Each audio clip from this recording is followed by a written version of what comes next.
Salut les cinéphages, c'est Merej, et aujourd'hui, on continue le cycle Walter Hill en parlant d'un film réalisé en 1990, la suite de son film culte 48 heures, c'est évidemment 48 heures de plus, Nick Nolte, Eddie Murphy, évidemment Walter Hill derrière la caméra, James Horner à la musique, oh là là, avec cette BO incroyable qui me transcende, et donc, quelque part, on prend les mêmes et on recommence. Alors pourquoi ça ? Parce que Walter Hill, c'est pas souvent qu'il fait des suites, déjà.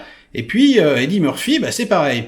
Alors, tous les deux, ils étaient un peu sur la pente descendante. Eddie Murphy, il venait de se prendre un méga four avec Les Nuits de Harlem, qu'il avait écrit, réalisé et tout, et ça s'était vautré au box-office, c'était pris de mauvaises critiques, etc. Donc il a besoin d'un succès pour se relancer.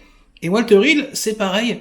Il est un peu en train de se chercher, il a marqué les années 70 et 80, on a l'impression, et d'ailleurs c'est le cas, il veut travailler à Hollywood, il veut être quelqu'un d'important, donc il essaye d'avoir des succès, avec des propositions de films quelquefois étranges, et même parfois risquées dans sa filmographie à cette époque. Je pense par exemple au film Crossroad, ou encore sa comédie Comment claquer $1 million par jour. Bref, ils ont besoin de se refaire une petite santé, et donc tout le monde accepte de revenir 8 ans après le premier opus.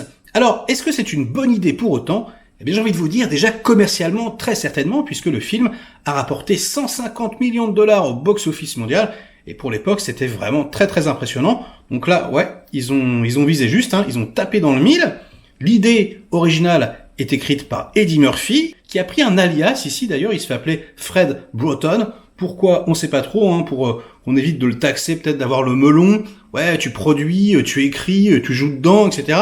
Et j'ai envie de vous dire, le côté melon cocaïne se ressent un petit peu dans ce film.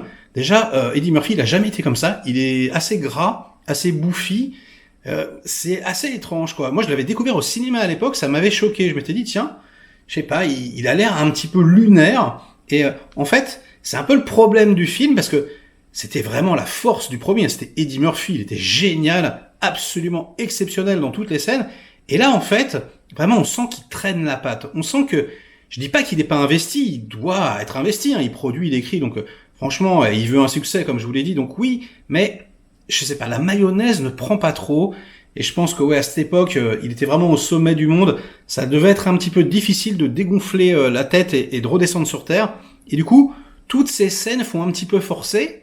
Et alors en plus, le film est réellement un copier-coller du premier, fanservice bonjour, on se croirait dans Star Wars 7, vraiment il coche absolument toutes les cases, ça raconte la même chose, on a les mêmes scènes, avec les gunfights dans l'hôtel, le générique avec The Boys Are Back in Town. D'ailleurs, c'est rigolo puisqu'il y a 2 versions de la chanson successives, ils ont refait en fait la même chanson, c'est juste qu'ils l'ont remis au goût du jour des années 90, mais c'est vraiment le résumé du film, on va dire la note d'intention. Et puis on a même le coup de Roxanne, où il met le Walkman, où il chante, et c'est un petit peu malaisant parce que dans le premier c'est super drôle, là ça marche pas du tout. Franchement, les 20 premières minutes du film, elles sont un peu douloureuses, on fait ouh là là, qu'est-ce qui se passe ? Est-ce que ça va me faire rire ou est-ce que juste je vais partir ? En le revoyant, c'était un peu dur, Et heureusement, en fait, c'est juste le début, après ça se décante un peu, ça va mieux. Mais c'est vrai qu'on sent que c'est vraiment fait pour le pognon, pour renflouer les poches d'Eddie Murphy, qui d'ailleurs au passage a été payé 15 fois plus que dans le premier opus. Eddie Murphy d'ailleurs, qui d'une certaine façon, est un petit peu l'antithèse quelque part du personnage qu'il jouait dans le premier. C'est-à-dire que il était beaucoup plus en retrait. Là, c'est limite le rôle principal. Son nom, par exemple, va s'afficher en premier au générique. Il va être en premier sur l'affiche. C'est plus Nick Nolte, Eddie Murphy, c'est Eddie Murphy, Nick Nolte. C'est lui, par exemple, dans le film, qui va prendre le volant, alors que il était à la place du mort dans le premier film. C'est lui qui, d'une certaine façon, va résoudre l'enquête. On sent que, il veut se mettre en avant. C'est beaucoup plus un Eddie Murphy movie. Et la différence aussi, c'est que on s'éloigne quelque peu du polar. Il y avait quelque chose d'assez rough, d'assez dur. Là, on est beaucoup plus dans une comédie d'action. C'est beaucoup plus un film d'action. Et d'ailleurs, il y en a beaucoup. Et c'est très bien filmé. Franchement, comme d'habitude, des ralentis comme ça, à la Peckinpah. Une photo qui est vraiment très belle. Des gunfights intenses avec les mecs, qui sont shootés et qui reculent, qui explosent les vitres. Un peu, ce qu'ils peuvent faire avec Bruce Willis dans Dernier Recours, par exemple. C'est complètement surabusé, À quelque part, ça fait penser à John Woo, évidemment. Et ouais, c'est ultra satisfaisant à ce niveau-là, mais c'est vrai que ouais, le ton est pas exactement le même. Mais bon, au final, on se retrouve quand même devant un objet ultra divertissant. Nick Nolte, il est super. Eddie Murphy, bon, même s'il cabotine un peu, même s'il a un peu de mal, il y a quand même quelques scènes qui fonctionnent. Et on va dire que globalement, allez, ça remporte la mise, même s'il faut faire abstraction de certains défauts. On pourra noter tout de même quelques idées assez surprenantes dans le scénario. Je pense au personnage de Brian James, par exemple, qu'on avait vu dans le premier, et qui là devient complètement autre chose. Je m'en rappelais pas, et franchement, j'étais assez surpris, je dois avouer. J'ai beaucoup aimé également le trio de méchants, très western moderne. D'ailleurs, il s'appelle les Western Brotherhood, avec encore une filiation avec le premier film. Le frère du méchant dans le premier. Très très classique, mais comme je vous l'ai dit, c'est pas du tout comme L'Arme Fatale. Là, il faut vraiment avoir vu le premier film pour comprendre tous les tenants et les aboutissants. Certains gags, par exemple, le fait, par exemple, que Nick Nolte ait exactement la même voiture que dans le premier, alors qu'il est censé s'en être racheté une autre. Le fait que Eddie Murphy, à la fin, lui vole le briquet, par exemple, alors que voilà, il n'y arrivait pas dans la première version. Enfin, voilà, ce sont des petites choses comme ça. L'argent également qu'il a volé dans le premier. Enfin voilà. On comprend beaucoup plus l'intrigue, même si ça va, si vous découvrez le film comme ça, vous allez tout comprendre, mais il y a un petit plaisir instantané supplémentaire, le fameux fan service dont je vous parlais, qui, si parfois est indigeste, peut quand même arriver à faire sourire et à divertir.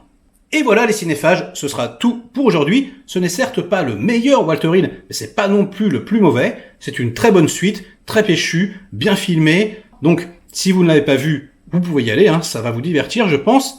En revanche, si vous n'avez pas vu ni l'un ni l'autre, commencez par le premier, qui est vraiment une référence, quasiment voilà le film qui a démocratisé le buddy movie version polar à l'international. Et voilà, là, on a quand même un buddy movie de qualité, un duo de comédiens qu'on adore, une super musique, une super photo. J'ai envie de vous dire, que demande le peuple? Likez cette vidéo si elle vous a plu, délikez-la sinon. Inondez-moi de commentaires comme d'habitude pour faire marcher le petit robot YouTube. Et nous, on se retrouve très vite pour de prochaines aventures. Ciao! You don't know what you do to me. Ah, wanna kiss myself. God, and I got the feeling. Hey. 1, 2, 3, 4, 1, 2, 3. What is the reason? It's been 7 long years. Look, I got 48 hours to bring this guy in. I'm history. You want me to go out with you for another 48 hours? Now look, Reggie, this time I promise you it's gonna be different. But Eddie Murphy and Nick Nolte are back. Let me tell you something. I ain't working for you. I don't like you, and I don't trust you. Welcome back, Reg.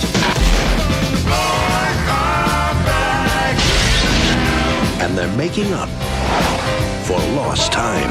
You got the same car, same clothes. That's the way I like it. I get attached to things, Reggie. Another 48 hours.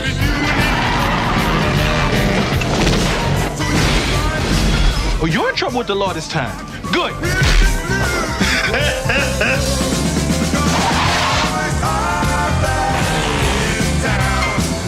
Eddie Murphy, Nick Nolte. I'm driving. I was wanting a chauffeur, Reggie. Another 48 hours.